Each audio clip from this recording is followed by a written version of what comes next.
우리는 새해를 맞아 새해를 행하시는 하나님께 찬양하자고 하는 표를 마음속에 품고 새해를 출발했습니다. 사랑하는 성도 여러분, 우리가 믿는 하나님은 임마누엘의 하나님으로서 우리 하나님의 백성들과 항상 함께 하시면서 우리의 인생 속에서 우리가 모르는 크고 비밀한 일, 새 일을 행하시기를 원하신다고 하는 사실을 믿으시기를 바랍니다. 하나님께서 행하시기를 원하시는 새 일은 무엇이겠습니까? 광야에 길을 내시고 사막에 강을 만드듯이 광야 인생길과 같은 우리의 인생에서 하나님은 기적과 같은 새 일을 행하시기를 원하신다는 말씀입니다. 그러면 이제까지 우리 모두 열심히 신앙생활 해왔는데 과연 하나님께서 우리의 이 삶 가운데서 새 일을 지금 행하시고 있습니까? 새 일을 경험했습니까? 지금 새 일을 행하시고 있는 것을 경험하고 있습니까? 만약에 그와 같은 새 일을 아직까지도 경험하지 못했다고 하면은 그 이유가 무엇이겠습니까? 그것은 나에게 문제가 있었기 때문에 주님이 놀라운 새 일을 행하실 수 없었을 것입니다. 오늘 이 아침에는 본문의 말씀을 통하여서 그 문제가 무엇인지를 우리들이 깨닫고 주님 앞에 그 문제를 내려놓음으로써 남은 인생 주님께서 새 일을 우리의 인생 가운데서 행하실 수 있는 그러한 놀라운 인생이 되기를 주님의 이름으로 간절히 축원합니다. 오늘 본문의 말씀에서는 세상에서 부러움의 대상이 되는 한 부자 청년이 한 가지 문제 때문에 영원히 불행한 인생이 되었다고 하는 안타까운 이야기입니다. 복음서에 보게 되면은 아무리 보잘것없는 사람이라 할지라도 예수님을 만나게 되면은 그 인생이 새롭게 거듭나서 세상을 변화시키는 놀라운 인생으로 변화된 것을 보게 됩니다. 그런데 그 중에서 변화되지 않은 사람들 중에서 한 사람이 있으니 오늘 본문의 부자 청년입니다. 이 부자 청년은 오늘 본문에서는 재물이 많은 사람으로, 마태복음 19장에서는 재물이 많은 청년으로, 누가복음 18장에서는 부자 관리로 기록하고 있습니다. 당시 유대 사회에서는 나이가 30세가 되어야 비로소 관리가 될 수 있는 것을 보게 되면은 이 부자 청년은 나이 30대의 젊은 나이에 부자요, 권세 있는 관리였습니다. 사랑하는 성도 여러분, 우리 사람들의 최대의 관심사가 무엇입니까? 그것은요, 옛날이나 지금이나 사람은 다 똑같습니다. 1순위는 돈, 재물입니다. 이 청년이 부자라고 하면은 부자 부모의 재물을 물려받았거나 자수성가해서 돈을 벌었을 것입니다. 그런데 요즘 IT 산업으로 자수성가한 젊은 사람들과는 달리 당시는 농업과 목축업 시대였기 때문에 자수성가했다기보다는 부모의 많은 재산을 유산으로 상속받았다 하는 그러한 이 가능성이 매우 높습니다. 어쨌든 이 사람은 젊고 부자였습니다. 자, 재물 다음에 우리 사람들의 최대 관심사가 무엇이겠습니까? 그것은요, 권력입니다. 다른 사람을 지배하고 싶은 권력욕은 인간의 본능입니다. 이 사람은 30대 젊은 청년으로 부자요, 관리로 출세까지 했으니 세상에서 더 이상 부러울 것이 없는 사람입니다. 이런 사람은요, 신랑감으로 예나 지금이나 동서고금을 막론하고 신랑감 1번 아니겠습니까? 킹카라고 요즘에 얘기를 하죠. 자, 게다가 윤리도덕적으로 거의 흠이 없었습니다. 어려서부터 십계명을 지켜서 살인, 간음, 도덕질, 거짓 증언하지 않았고 속여서 남의 물건을 빼앗지 않았고 또 부모도 공경했으니 세상적으로 흠을 찾아볼 수가 없는 사람이었습니다. 또 겸손하기까지 했습니다. 당시 젊으신 예수님 앞에 달려와서 무릎을 꿇고 이제 인생의 문제에 대하여서 질문하는 것을 보면은 이 사람은 교만한 사람이 아니라 겸손한 사람인 것을 알 수가 있습니다. 그리고 영생에 대하여 고민할 정도로 종교적인 열정도 대단했습니다. 젊음, 돈, 권력, 도덕성, 겸손, 그리고 종교적인 열정도 있었으니 참으로 훌륭한 사람임에는 틀림이 없습니다.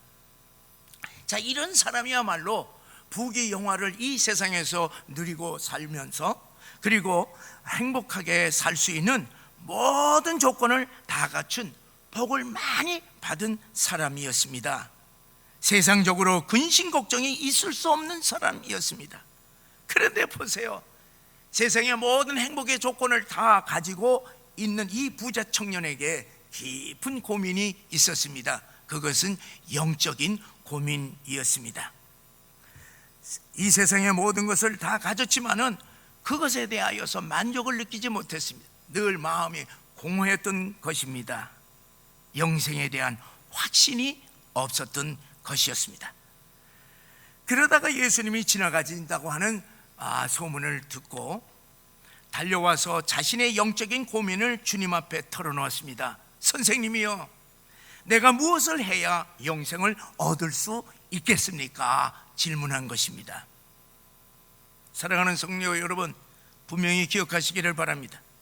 아무리 돈과 권력과 건강이 있다 할지라도 그것을 가지고 인생을 즐겨봐도 영생의 문제가 해결되지 아니하면 인간은 진정한 행복을 느끼지 못한다고 하는 사실을 아시기를 바랍니다. 왜 그러냐 하면은 인간은 육신적인 존재인 동시에 또한 영적인 존재이기 때문입니다.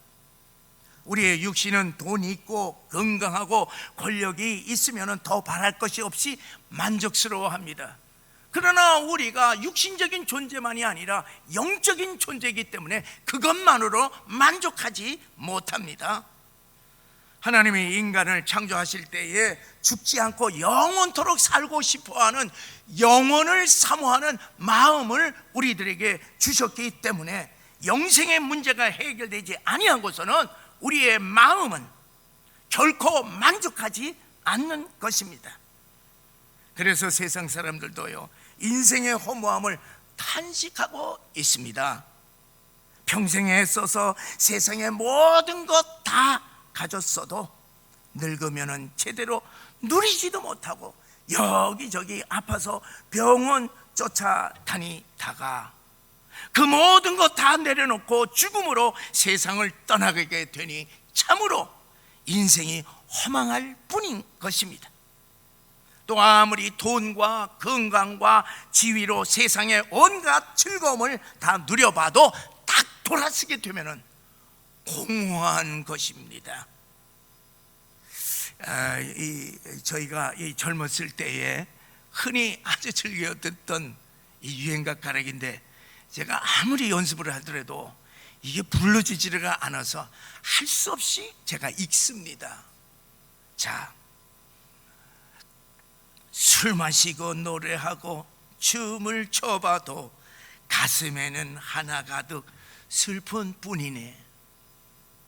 무엇을 할 것인가 둘러둘러 보아도 보이는 건 모두가 돌아 앉았네. 자, 이거는 내가 할 수 있어요. 자, 떠나자 동해 바다로. 이건 맞아. 3등 열차, 완행 열차를 타고 동해 바다로 가자는 얘기입니다. 여러분, 이게 송창식의 고래사냥 노래지 않습니까? 자, 아무리 마시고 춤을 추고 놀아봐도 마음에는 슬픔이 가득하다는 것입니다. 무엇인가 새 것을 해보고자 싶어서 돌아봐도 모든 것이 내게서부터 등을 다 돌렸다는 것입니다. 이 허망한 인생 달랠 길이 없어서 탁 트인 통해바다로 이제 가자는 것이, 여러분 가봐야 뭐 인생 뭐 채워질 것 같습니까? 무슨 고래사냥이야, 무슨 고래사냥.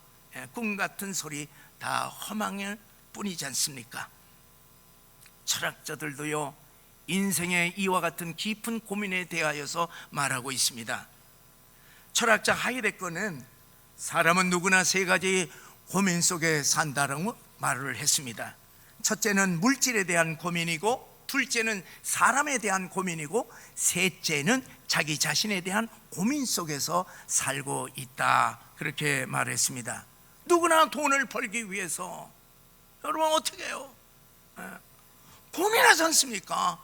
고민하면서 돈을 법니다. 자, 또 돈을 버는데 성공을 하면 그 다음으로는 다른 사람을 자기 마음대로 지배하려고 고심한다는 것입니다. 이것도 성공하면은 마지막으로 자신에 대하여 여러 가지 고민에 빠진다고 했습니다. 재물과 권력에 대한 고민은 인간의 힘으로 어느 정도 해결할 수 있지만은 자신에 대한 영적인 고민은 아무것도 풀지 못하고 오직 하나님만이 해결할 수 있다, 그러한 아주 유명한 말을 남겼습니다. 옳은 얘기죠. 사랑하는 성도 여러분, 인생의 모든 것을 다 가질 수도 없지만은 다 가졌다 할지라도 인생을 아무리 즐겨 보더라도 언젠가는 죽어야 하는 운명이기 때문에 우리 인생은 공허할 수밖에 없습니다. 영원히 살고 싶은 영생의 문제가 해결되지 아니하면은 우리 인생은 허망해질 수밖에 없습니다. 모든 것을 다 가진 이 부자 청년이 바로 이러한 영적인 고민을 가지고 예수님께 나왔습니다. 다른 사람들은 병 고치기 위하여서, 자녀의 문제를 해결하기 위하여서, 배불리 먹을 떡을 위하여서, 그리고 이런저런 기적을 보기 위해서 예수님을 따르기도 했습니다. 여러분, 예수님의 제자들은 어땠습니까? 예수님이 예루살렘에 올라가서 왕에 오르는 그때에 자기들도 높은 한 자리를 하고자 하는 세속적인 꿈을 가지고 예수님을 따라다녔습니다. 그런데 이 부자 청년은 그런 것이 아니었습니다. 죽은 후의 영생의 문제, 우리 인생의 모든 인생의 궁극적인 문제인 영적인 고민을 가지고 주님 앞에 나왔던 것입니다. 그러니 우리 예수님께서 그 청년을 보고 얼마나 기특하겠습니까? 그래서 21절에 예수께서 그를 보시고 사랑하사라고 표현을 했습니다. 예수님께서 다른 제자들을 부르실 때에요, 그런 말씀을 하시지 않았습니다. 그냥 그들에게는 나를 따르라고 말을 했지, 그들이 예수님의 보시기에 사랑스러워서 나를 따르라고 표현한 적이 없습니다. 세상에서 부러울 것이 없는 젊은 청년이 세상 즐거움에 취하지 아니하고 영생에 대해서 질문하니 예수님께서 너무나도 감동이 되어서 그를 지극히 사랑하는 마음으로 한 가지 부족한 것을 깨우쳤던 것입니다. 그것이 21절입니다. 우리 다 같이 읽어보시겠습니다. 네게 아직도 한 가지 부족한 것이 있으니 가서 네게 있는 것을 다 팔아 가난한 자들에게 주라. 그리하면 하늘에서 보화가 네게 있으리라. 그리고 와서 나를 따르라. 자, 여러분, 이 예수님의 이 말을 듣고 이 젊은 청년이 어떻게 했습니까? 자, 22절에 나옵니다. 우리 읽습니다. 그 사람은 재물이 많은 거로 이 말씀으로 인하여 슬픈 기색을 띠고 근심하며 가니라. 자, 우리가 생각하기에도 예수님의 말씀이 너무 지나친 것 아니겠어요? 여러분, 11조도 아니에요. 절반도 아닙니다. 네가 가지고 있는 재산 전체를 다 가난한 사람들에게 팔아서 다 가난한 사람에게 주고, 그리고 너는 나를 따르라. 내 재물을 하늘에다 쌓아두고 너는 나를 따르라고 그렇게 말씀하신 것입니다. 이제까지 이 청년은 자기의 많은 그 재물이 하나님 앞에서 문제가 되리라고는 전혀 생각지 못했기 때문에 예수님의 말씀에 충격을 분명히 받았을 것입니다. 그래서 그는 심히 근심하며 자기의 재물을 선택을 하고 예수님의 말씀인 영생을 버렸던 것입니다. 여러분, 솔직하게 우리들에게 이런 요구를 하신다면 여러분, 우리 중에 이거 따를 사람이 있겠습니까? 물론 우리는요 재물도 없어요. 재물도 없습니다만은 우리들에게 이러한 문제를 이렇게 얘기한다면 누가 따르겠습니까? 지금 우리는 돈이 모든 것을 다 할 수 있는 세상에서 살고 있습니다.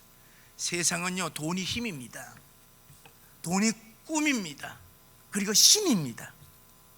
돈만 벌게 해주면 무슨 신이든 다 머리 숙여서 빌고 있습니다.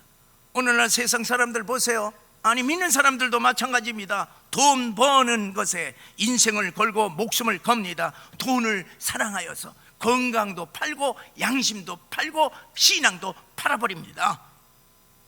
그러나 여러분, 우리들이 분명히 기억할 것이 있습니다.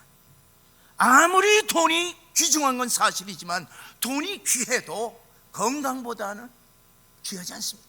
건강이 돈보다도 더 중요하고 건강보다는 생명이 더 귀하고 그리고 생명보다는 이 땅에서의 생명보다는 영원히 사는 영생이 더 귀하다고 하는 사실을 분명히 우리 마음속 깊이 명심하시기를 바랍니다.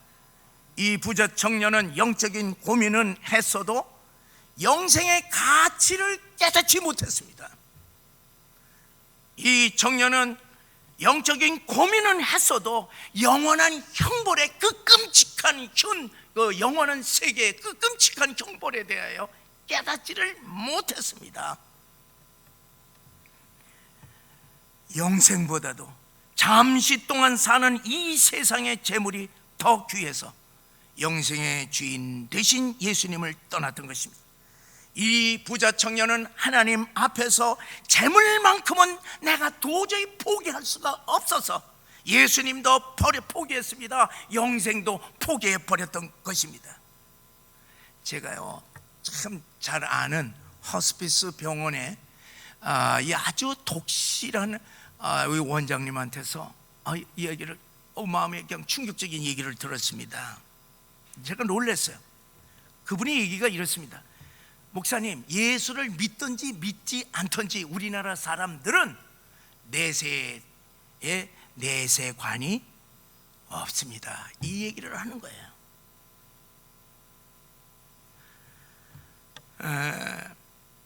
여러분, 호스피스 병원은요 한 달 내에 돌아가시는 분들, 아주 길고 길어야 석 달 내에 돌아가시는 중환자를 돌보는 곳인데 환자들이나 가족들도 지금 다가오는 그 내세에 대해서 어떤 준비도 하는 것을 보지 못했기 때문에 예수 믿는 이 원장은 너무나 가슴 아팠다는 얘기를 들었습니다. 사랑하는 성도 여러분, 이 돈의 힘을 믿고 돈만 의지하는 사람들은 하나님을 온전히 섬기며 따를 수가 없습니다. 왜? 돈에 대해서만큼은 어떤 것도 양보하지 않기 때문에 그렇습니다. 사람은커녕 주님의 말도 들을 수가 없는 것이에요. 다 못 말리는 것입니다. 그래서 예수님은 하나님과 재물을 겸하여 섬길 수 없다라고 단호하게 마태복음 6장 24절에서 말씀하십니다. 우리 다 같이 읽어보시겠습니다. 한 사람이 두 주인을 섬기지 못할 것이니 혹 이를 미워하고 저를 사랑하거나 혹 이를 중히 여기고 저를 경히 여김이라. 너희가 하나님과 재물을 겸하여 섬기지 못하느니라. 여러분이 이 부자 청년은 세상적으로 보면 얼마나 1등 인생이 아니겠습니까? 다 훌륭하잖아요. 다 좋고 다 훌륭해. 그런데 아무리 훌륭해도 그에게 한 가지 부족한 것이 있었으니 그것은 재물에 대한 지나친 사랑이었습니다. 재물이 그 마음의 주인으로 그를 지배하고 있었기 때문에 영생의 주인 대신 주님이 그 마음에 들어갈 수가 없었습니다. 재물이 인생의 주인이 되는 한 주님을 따르는 참된 제자가 될 수 없었기 때문에 예수님은 그에게 내 재물을 팔아서 가난한 자에게 내어주고 그리고 나를 따르라, 그래야만 내 제자가 될 수 있다, 그렇게 말씀했습니다. 너의 재물은 하늘에다가 보관해라, 그리고 너는 나를 따르라, 그렇게 말씀했습니다. 예수님은 그를 너무나도 사랑해서 제자로 삼고 싶어서 그의 한 가지 부족한 점을 깨우쳐 주셨는데, 그는 재물에 대한 사랑을 놓지 못해서 제자가 되는 영원한 기회를 놓쳐버렸던 것입니다. 그가 만약에, 참 어려운 결단이지만은 만약에 결단을 해서 주님의 말씀대로 그 부족한 한 가지를 버리고 주님을 따랐다고 할 것 같으면 그는 아마 인류 역사, 아니 영원토록 베드로, 요한, 야고보 같은 수제자 또는 사도 바울과 같은 위대한 인생이 되었을 뻔했던 것입니다. 그런데 그 한 가지 부족한 것을 놓지 못해서 성경에 이름도 없는 존재로 기록되었을 뿐만 아니라 예수님을 만나고도 영생의 복을 받지 못하는 불행한 인생이 되었던 것입니다. 사랑하는 성도 여러분, 우리가 이 말씀에서 오해해서는 안 될 것이 있습니다. 우리가 주님을 온전히 믿으려면 우리도 부자 청년처럼 이렇게 재물을 가난한 자에게 다 주고 너를 따르라, 이렇게 우리들에게 말씀하는 것이 아니라고 하는 사실을 우리는 알아야 됩니다. 이 말씀을 통해서 우리들이 영적인 교훈들을 참으로 많이 받을 수가 있습니다. 여러분, 하나님께서 아브라함을 얼마나 사랑했습니까? 하나님께서 아브라함에게 그의 모든 재산을 가난한 자에게 다 팔아라, 그렇게 말씀하시지 않았습니다. 아브라함에게는 그가 가지고 있는 모든 재산보다도 더 귀한 그의 외아들 이삭을 제물로 바치라고 명령했습니다. 여러분, 그것을 우리들에게 바꿔놓고 생각하면 이처럼 황당한 하나님의 요구가 어디 있습니까? 할 수가 있겠습니까? 왜 하나님은 이 아브라함에게 이삭을 요구했던 것입니까? 아브라함에게 그 아들이 한 가지 부족한 것이었기 때문이었습니다. 아들 이삭을 아브라함은 너무나도 지나칠 정도로 사랑했던 것입니다. 그도 그럴 것이 100세에 오든 아들이기 때문에 그는 부지불식간에 자기도 모르게 하나님보다 그 아들을 더 사랑하였기 때문에 그에게는 그 아들이 우상이 되었던 것입니다. 아브라함이 다 좋고 다 훌륭했습니다. 그런데 아들을 지나치게 사랑하는 그 한 가지 부족함 때문에 하나님은 부지불식간에 우상이 되어버린 그 이삭을 내어놓아라, 바치라, 그렇게 명령했던 것입니다. 그러나 그 한 가지를 아브라함이 버렸더니 그는 하나님의 친구가 되었을 뿐만 아니라 모든 민족의 영원한 믿음의 조상이 되는 놀라운 축복을 받았던 것입니다. 여러분, 성경의 인물 가운데 다 좋은데 한 가지 부족한 것 버리지 못해서 망한 사람들이 많이 등장하고 있습니다. 노아는 다 훌륭한데 한 가지, 술을 너무 좋아해서 셋째 아들 함이 저주받는 인생, 저주받는 가난한 가문이 되었던 것입니다. 에서는 다 좋은데 먹는 것 한 가지, 그 식탐 한 가지 부족한 것 때문에 그가 마땅히 받아야 할 복을 빼앗겼던 것입니다. 아가는 물질에 대한 탐욕 한 가지 부족한 것 때문에 온 집안이 악을 골짜기에 해서 몰살 당했던 것입니다. 삼손은 다 좋은데 지나친 여자에 대한 음욕, 그 한 가지 부족한 것 때문에 눈이 뽑히게 되고 짐승처럼 죽었던 것입니다. 엘리 대제사장은 지나친 자기 자식의 사랑, 그 한 가지 부족한 것 때문에 가문이 멸망당했습니다. 사울은 다 좋은데 그만 다윗에 대한 시기, 질투, 이 한 가지 부족한 것 때문에 왕위를 다 빼앗기고 가문이 비참하게 몰락했던 것입니다. 여러분, 아무리 훌륭한 인생도 한 가지 부족한 것 때문에 인생이 무너질 수가 있고 불행해질 수가 있습니다. 왜 그렇습니까? 여러분, 왜 그래서 한 가지 때문에 왜 망하는 겁니까? 악한 영들은 내게 부족한 것 한 가지, 그 틈을 통해서 역사에서 내 인생을 도둑질하고 죽이고 망하게 하기 때문인 것입니다. 여러분, 이 세상도 마찬가지예요. 세상 사람들 보세요. 어떤 사람은 부족한 것이 있어도 뭐 다 넘어가요. 다 좋다 이거야. 그런데 술만 먹으면 개차반이 되는 그 한 가지 부족한 것 때문에 식구들과 그리고 주변 사람들부터 완전히 외면당합니다. 술 때문에 망한 사람들이 얼마나 많습니까? 어떤 사람은 다 좋은데 조금 수 틀리면 그냥 화를 막 그냥 쏟아내고 욕을 포대서 사람들이 다 멀리합니다. 어떤 사람은 뭐 보수, 진보, 뭐 이념 소리만 들어도 알레르기 반응을 일으키는 거예요.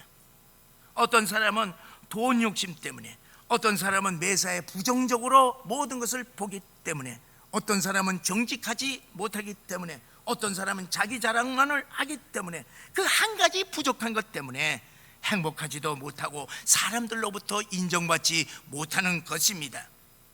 사랑하는 성도 여러분, 우리가 10년, 20년, 30년 평생 나름대로 열심히 신앙생활하고 있는데도 불구하고 새 일을 행하시는 주님을 아직까지도 경험하지 못하고 있다면은 그 이유가 무엇이겠습니까? 임마누엘의 주님이 항상 우리와 함께 동행하고 있음에도 불구하고 놀라운 하나님의 은혜의 역사를 우리의 인생 가운데서, 우리의 삶 가운데서 찾아볼 수 없다고 할 것 같으면 내게도 한 가지 부족한 그것 때문에 하나님께서 새 일을 하실 수 없다고 하는 사실을 깨달으시기를 바랍니다. 여러분, 사람마다 부족한 것이 한 가지만 있습니까? 천만의 말씀입니다. 여러분, 우리 인생은 누구나 부족한 투성이에요. 부족한 것이 한두 가지가 아니에요. 나도 부족한 것이 한두 가지가 아닙니다. 그러나 오늘 본문에 기록된 아직도 부족한 한 가지, 그 한 가지의 의미는요, 다른 부족한 것과 의미를 달리하고 있습니다. 이것은 무엇을 의미하냐면은 이것만큼은 내가 너무나도 사랑하여 하나님 앞에서도 내려놓을 수 없는 것, 그것이 바로 아직까지도 한 가지 부족이라고 하는 사실을 깨닫으시기를 바랍니다. 그것은요, 돈일 수가 있어요. 그것은요, 음란일 수가 있어요. 그것은요, 정욕, 탐심, 교만, 자존심, 자식 사랑, 그리고 못된 습관, 그리고 옹거집, 그리고 바리새적인 신앙, 이거 다 알면서도 놓지 못하는 것들이 여러분 얼마나 많이 있습니까? 우리가 마음을 다하고 목숨을 다하고 뜻을 다하여 하나님을 사랑해야 되는데, 하나님 사랑하는 것보다도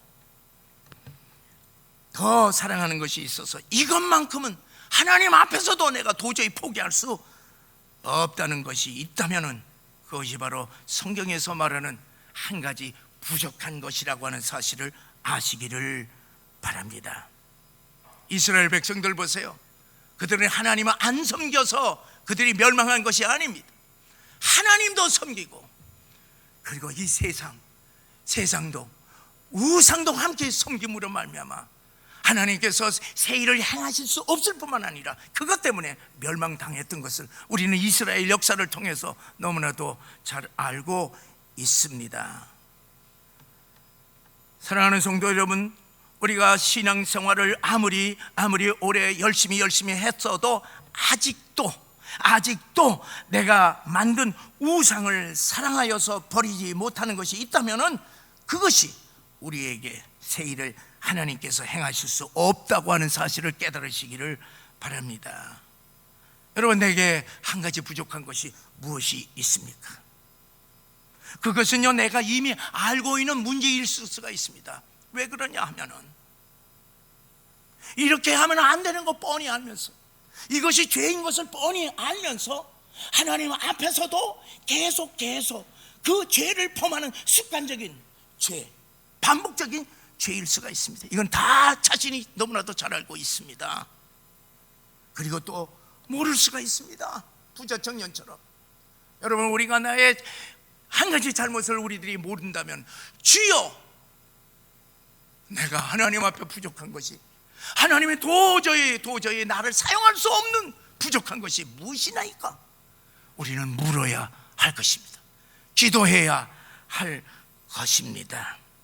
사랑하는 성도 여러분, 매주일 주님 앞에 나와 예배드리는 우리들을 보시고 주님께서 우리를 사랑하사 네가 아직도 한 가지 부족한 것이 있으니 그것을 내려놓고 나를 따르라 하는 주님의 음성을 들으시고 순종하심으로 주님의 참된 제자가 되는 길을 가시기를 주의 이름으로 간절히 축원합니다. 사랑하는 성도 여러분, 올해 아무리 어려운 한 해가 될지라도 나의 한 가지 부족한 것을 주님 앞에 내려놓음으로 주님께서 우리를 위해 행하시는 놀라운 새 일을 기대하시기를 주의 이름으로 간절히 축원합니다.